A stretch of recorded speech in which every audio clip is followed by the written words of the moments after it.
کتاب د مخکتنې باقاعده کوم دستوره چې ده د هغې د ویونکو ملګرو نشست تقریبا سر ته ورسید سوا د مشر میلمنه او د صدر محفل نه. نو هغوی به سټیج ته زه راغواړم. د ټول نه اول زه خپل ډېر ګران محترم مشر نوموړی شاعر ښاغلی رحمت شاه صاحب صاحب د هغه په دې شعرونو باندې راغواړم چې هم دې کړم جدا او هم دې چغې کړې، هم دې کړم جدا او هم دې چغې کړې، درد به د ارمان د کوره چرته ځي او دا چې ودان کلي پرېږدي کړي وړي دا خلک د خپله کوره چرته ځي. ښاغلی رحمت شاه صاحب صاحب چې راشي.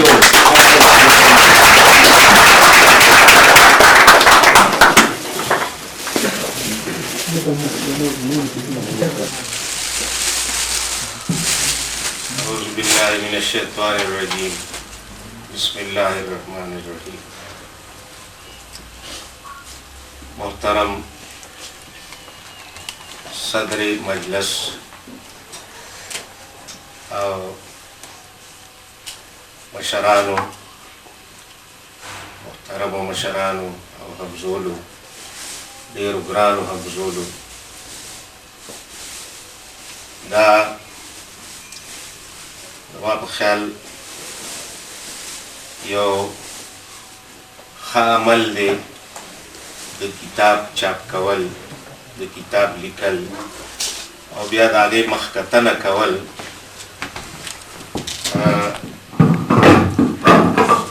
زما په خیال چې د دې سره د شاعر حوصله افزایي هم وشي او خلک خبر هم شي. منګه په دې خیال باندې څه موده کې مخکې په دې مینګوره کې یو دغسې تقریب کړی و. ما ته پته نشته چې د دې نه مخکې دلته د کتاب مخکتنې شوې وې که نه وې شوې، خو کوم هم په دې خیال چې دا یو ښه دود دی، ښه دستور دی او دا دلته هم شروع شي. او زما په خیال هغه چې شروع شوی دی تر اوسه شروع دی.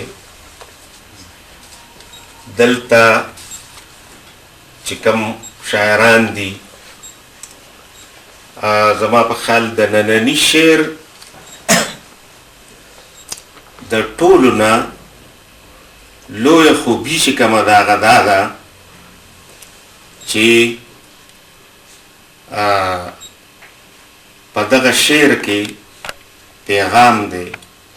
په دغه شعر کې خیال دی، په دغه شعر کې د خپل خارج او د هغې د حالاتو عکاسي ده، د هغې خبره ده پکې. د دغه خاورې د دې د سپرلو، د دې د خزانونو او د دې د ګلونو او اصغو رنګونه، خویونه، خوبۍ، دا ټول هر څه پکې موجود دي. پښتو شعر زه چې دغه خبره لږه غوندې مخکې بوځمه نو تاسو سره یو دوه خبرې د هغه شاعرانو ادیبانو شریکوم چې هغه زمونږ د قلم د خاوندانو سره دلته اکثریت زما خپل خیال دا دی چې په د قلم سره وابسته خلک ناست دي، موجود دي. نو ځکه دغه دوه خبرې تاسو سره شریکوم. یو وخت و چې منګه نن هم د ګل او بلبل شاعري کوو، دا څه ګناه نه ده. نن هم د خال او جبین خبره کوو، دا څه ګناه نه ده. خو موږ دغه نومونه دا په خپلو داسې علامتونو کې را شامل کړي دي، نه یوازې م را شامل کړي دي بلکې د هغې سره مو خلک اشنا هم کړل چې هغه علامتونه پیژني. زما نننی شاعر چې دغه علامتونه څنګه استعمالوي نو دومره په اسانه او خوږه ژبه کې استعمالوي چې زما په خیال زما قام زما ولس زما خلک هغه پې پوهېږي او منګه که به حیثیت مجموعي څه کمی لرو نو دا کمی منګه ته په تاریخي لحاظ په میراث کې پاتې دي او موږ ډېرې کامیابۍ حاصلې کړي دي په شعور بیدارولو کې په شعور پیدا کولو نو یو چې یو باراني ادیب دی او زما په خیال دلته به ډېر ملګري د هغه د نوم سره بلد وي هغه یوه خبره کوي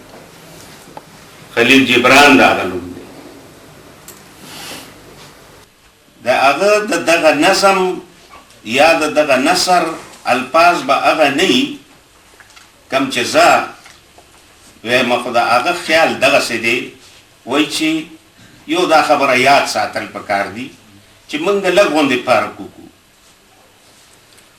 هغه وایي چې هغې ما ته وې چې غلام موده ووینې مې ویښوه هغې ما ته ووې چې غلام موده ووینې مې ویښوه کیدی شي چې دې د ازادۍ خوب وي دا خبره ډېره زیاته خوږه ده او ښکلې ده خو دغه شاعر ورته وایي چې ما ورته وي چې غلام موده ووینې راویښې کړه او د ازادۍ په مفهوم یې پوه کړه زما په خیال موږ هم په دقسې یوه مرحله کې زندګي کوو او که حساب وکړو دلته چا ووایي چې موږ یو ملګري چونکې جذبې لري او جذبې زخمي کېږي هم په قدم قدم د هغه زخمونو سره چې کله سړی خبره کوي نو زما په خیال کوي هم په دې غرض